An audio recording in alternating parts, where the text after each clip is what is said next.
direction angles for vectors. This concept is going to be super important for us moving forward because it sets the tone for what we're going to be talking about, which is polar form. All right, so let's start here. If u is a unit vector, so I've drawn vector u.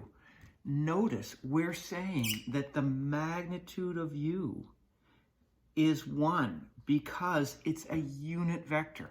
This is unique to unit vectors. So let's just put this here. If that is 1, then it's a unit vector.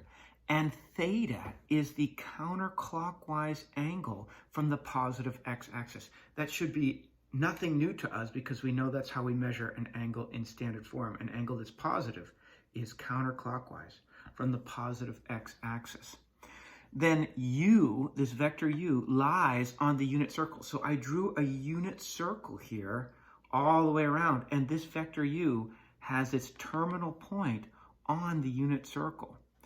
If that's the case, then you have u in component form is over x up y. So the x component, u1, is x, and the y component, u2, is y.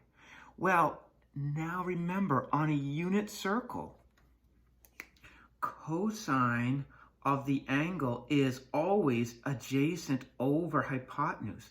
But we have decided that our hypotenuse here is going to be 1. So that means cosine is adjacent over 1. And what did we say our adjacent side was? That's right. It's x over 1. So that's why I can replace x with cosine theta on a unit vector. It's only the unit vector we're talking about. And we said that sine of theta is always opposite over hypotenuse. We know that. That's SOHCAHTOA. Well, in this case, our hypotenuse, because we're talking about a unit vector, is 1. And opposite, if we look through this, we said that that is y. So sine is the y if I'm dealing with a unit vector on a unit circle. That's why I can replace cosine with sine theta. Sorry, I can replace x with cosine theta and y with sine theta. Now, notice these crimped brackets. That's component form, x component, y component. On the unit circle, cosine is the x. On the unit circle, sine is the y. So what do we have here? That right there is a unit vector. That's so important that cosine theta, sine theta is a unit vector. That is a unit vector. It has a magnitude of 1. So when you see just cosine theta and just sine theta in these crimped brackets, we're talking about a unit vector. I'm going to put a black star next to that. That's so important to recognize that that's the unit vector. Now, if we want to write this from component form into linear combination form, I drop the comma, I make it a plus, and I put I and j, where I is 1, 0, and j is 0, 1 in component form. Just to emphasize the point, I've written it 4 times with increasing exclamation points. U is, crimp bracket, cosine theta, comma, sine theta, is a unit vector. U, crimp brackets, cosine theta, sine theta, is a unit vector. U, cosine theta, sine theta, in crimp bracket, is a unit vector. U equals cosine theta, sine theta is a unit vector. You've got to know that this is a unit vector.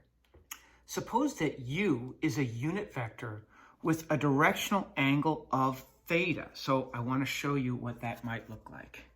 Here is our unit circle. Let me put this up here a little higher.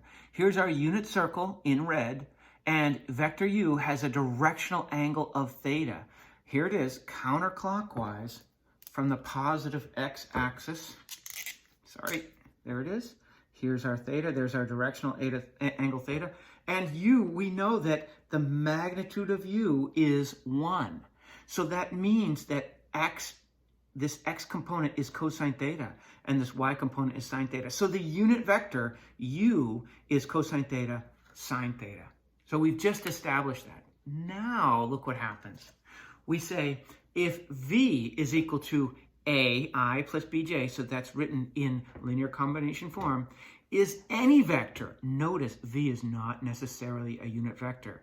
and it makes an angle with theta, the same angle theta that we saw with vector u. It makes the same angle theta with the positive x-axis. Then v is in the same direction. Well, if they have the same directional angle, then I would hope they would be in the same direction. It's the same direction of u, and you can write, well, before we say what we can write, let's take a look at what's happening here. We're saying angle v is in the same direction. So vector v might look like this. Clearly, it's not a unit vector because vector u was the unit vector. We'll call this vector v. Notice, they both have the same directional angle, but vector v is twice as big as vector u. You can trust me on that. Vector v is bigger. So I would say that vector v is cosine theta sine theta. What? I thought that was vector u. Oh yeah, it is. Well then how do I denote that vector v is twice as big as vector u?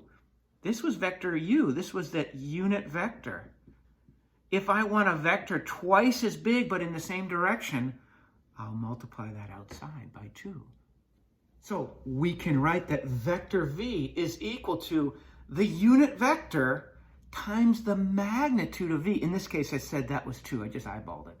So, of course, this means that vector v is equal to the magnitude of v times, what if I wanted to write this as linear combination? Cosine theta I plus sine theta j. And then I could distribute this out to both. So vector v would be the magnitude of v times cosine theta I plus the magnitude of v times sine theta j. And there is our new vector. It's not necessarily a unit vector. Remember, just this part was the unit vector. I'm multiplying essentially 1 by whatever the magnitude is there, if we're talking about the magnitudes, that is.